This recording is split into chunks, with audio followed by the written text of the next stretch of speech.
Hello, everyone. Hello, hello. Welcome back. How was everyone's day?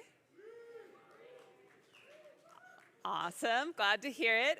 So we're all back together again to listen to some of you talk about your amazing work. And with that in mind, if you're participating in the lightning rounds tonight, can you please join Lena over here to get lined up and ready for the lightning rounds? Thank you. So with that, I'm really excited to introduce our next keynote speaker, Joel Heath, Executive Director of the Arctic Eider Society. I first met Joel back in 2015 when he and the Inuit community of SIKU invited us to come and collect street view imagery of their community and the sea ice habitat together. And ever since I met him, I've been really just impressed by Joel's commitment and belief in Inuit traditional knowledge and in building technology that's for and driven by communities. And so I'm really excited for him to tell you about what he's been working on tonight. So Joel, please come up to the stage. Thank you. It's a real pleasure to be back here after a couple of years and to share some of the work that we've been doing that kind of started back then in 2015, like Riley was saying. So our charity is called the Arctic Eider Society. Might be a little bit of an obscure name, but we're a small charity that has big vision about helping support Indigenous self-determination for Inuit in particular in the Arctic. If you want to know a little bit about the backstory about where that name came from Sennekiluaq didn't have caribou, they relied on eiders. The film People of a Feather is kind of the backstory and what really catalyzed our charity. We're located in southeast Hudson Bay on the Belcher Islands, and this is kind of what it looks like in the middle of winter. The islands themselves are amazing geographically, and then the ice, the point here is that the ice is the maps of the Arctic in the wintertime, where people travel, and so that doesn't show up on the regular land map, so we've been thinking about different ways to think about maps for the north. And so yeah, our programs are meant to help facilitate Inuit self-determination in a lot of different things to help serve communities across the north. Our three main pillars are around community-driven research, so hunters and elders doing environmental monitoring. The second is around education, partly using data collected by hunters to help teach math and science in a context that makes sense for the culture, and then giving those youth chances to pair up with the hunters out on the ice, as well as environmental stewardship work. And SIKU is the app that we have created. We won the Google Impact Challenge in 2017 in Canada to help scale up our prototype to make it accessible for anyone to be able to use it, the same way our prototype used to be just for us. And so this is kind of what helps us do all those different things together. And there's the web and the online platform. And so it was inspired, Inuit had created social media sites where they could share their hunting stories. People really wanted to share their knowledge and what they were doing. And, but in some cases, you know, you have to give up your intellectual property, which around Indigenous knowledge is a challenge. And as well, if you ever wanted to go back and find your hunting story from the year before, you would be scrolling for days to try and find it. You can't mobilize that knowledge. So part of the inspiration was that, and how do we mobilize it? And another side of the inspiration was from working with hunters like Peter Katuk, who is here in this photo, who I've worked with for quite a while now. In the wintertime, he goes out to the flow edge to hunt seals to bring back food to his family. And he's noticed some big changes happening. The diets of the seals were changing from Arctic cod to shrimp, potentially indicating big changes in the local ecosystem. And you know, he shared that knowledge with people, and the traditional response from academics when you hear that knowledge is that's really interesting, but it's anecdotal, and there's a lot of cases where scientists have spent many, many years proving what Inuit have already told them to be true. And the difference there is that scientists are really good at writing things down in excruciating detail, and Indigenous knowledge is often based on an oral history. But Peter was out there every single day. He has a data point from every single day, and he's shared that knowledge with other hunters and elders, had that peer review kind of stage. The difference was he didn't write it down. So the idea was that, you know, it's not just qualitative data, it can be quantitative. With the SIKU app, you can just take a picture of the stomach contents.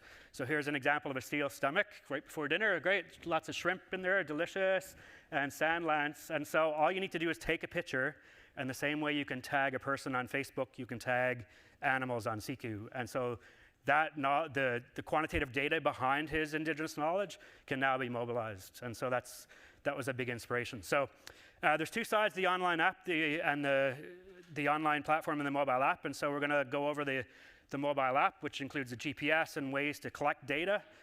So it works offline as well. And so let's take a look at the video for that.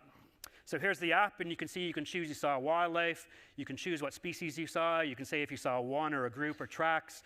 It automatically brings in the date and time and location, and you can say if it was old or young, short, fat, take a photo, tag it. On the habitat, you can also tag the Inuktitut ice terminology, so Inuit can use their own knowledge system to document the ice changes and the habitats.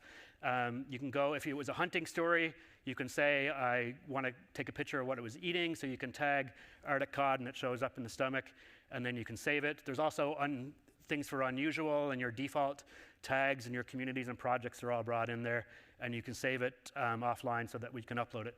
It also records your tracks, so you can have your whole trip there and your posts linked to your trip, and then you can go to your save posts and see how they're linked up. When you get back to Wi-Fi in town, you can upload them. You can even view them on the map to see what happens. So this is a fishing trip. It shows it on the map. You can scroll up and you can see, the general featured photo, the animal photo, and the data, the habitat, the diet, and it's all there before you upload it as well. So you can check it and edit it. You can also have your tracks for your trip associated with that. So it can be used with as a GPS. We're bringing in all the traditional place names on the GPS as well. And then when you get back, you can look at it on the online platform. And so this is Jimmy Ikluk, an elder, and Johnny looking over SIKU app in Senakilawak. There's a whole bunch of different kinds of profiles. The idea is, it's a complex relational database, but everything is a social media interface. So you can go to a profile for the polar bear, or for the fish, or you can go to a person's profile, an organization's profile, a project profile. Things like tagging a project are associated with data stewardship, which we'll talk about. You can go to the animals, you can go to the research tools. There's a lot of other things on there. One of the things associated I want to talk about is sea ice features and safety. And so we'll play the video for the online platform. And you can see, so you can go to the profile for a community, and you get the news feed of everything coming in. Instead of having to go to 5 different websites for the weather, you can get the tides, you can get the hourly forecast, the daily forecast, the marine forecast all in one place, along with from the Earth Engine comes in Sentinel-1, 2, MODIS, all the imagery that you need for ice. So you can turn on the Sentinel-2, it'll bring in the ice conditions that you want to check before you go out hunting. You can see where the open water is, where the flow edge is. And most importantly, not only is it centralizing all those things, but now you can get the local ice reports from the hunters, that indigenous knowledge in the same place, shared with all those other weather services in one place. So it kind of brings that together. This is an example from Jonasy, who was going to cross this crack to go to the flow edge, and he noticed it's sirhuma. It's a different kind of crack from a tidal crack, and when the wind goes parallel, it can open up. All he did was take a picture before and after. You can see this is what the crack looked like. It might look like it's okay to, but if it turns out if you look at the Sentinel image from the day after, just keep your eye on that crack and how it opens up. This is what it looked like afterwards. So if he'd crossed it, he would have been on the other side. All he did was take photos and tag it with sirhuma, that ice type, and now there's a really compelling example that can be used for education. It's permanently on the map for youth to see, alongside products like this, which is ice roughness, that Randy Sherian's group is presenting here as well, and we're working to kind of build in open water. Traditional place names come on it. You can tag those and build stories associated with them as well. You can see on the ice profiles are also like wikis, and there's the different Inuktitut dialects on there, and it can kind of build this wiki of indigenous knowledge associated with any kind of profile or terminology on SIKU. And there's education interfaces to explore it. Same for the animals. It can be used in teaching this in classrooms, but you can see the predator-prey relationships and the news feed. So it's also crowdsourcing that for knowledge transfer to be used in the classroom to teach math and science and get students profiles for projects. So your project or organization can have its own profile, and you can see the things on the feed there for that. Individuals, and we have some gamification going on to help keep track of who's been contributing the most that we're building in. And the indigenous knowledge side, owning your own data. Everyone has access to their own data and can control how it's shared in the privacy settings. So you can see you can choose to have it stewarded by your community and regional organizations. You can choose to make it private or shareable. If it's your secret berry picking spot and you want to document it but you don't want everyone to know where it is, you can mask it like Airbnb, or you can just hide it all together. And so that's a really important part, and there's the guiding principles around SIKU. We actually have written ourselves out of the privacy policy so that, Inuit have to tag us in our project to give us the data, the same as anyone else. It's all about self-determination and respect. And the last one's no fake news.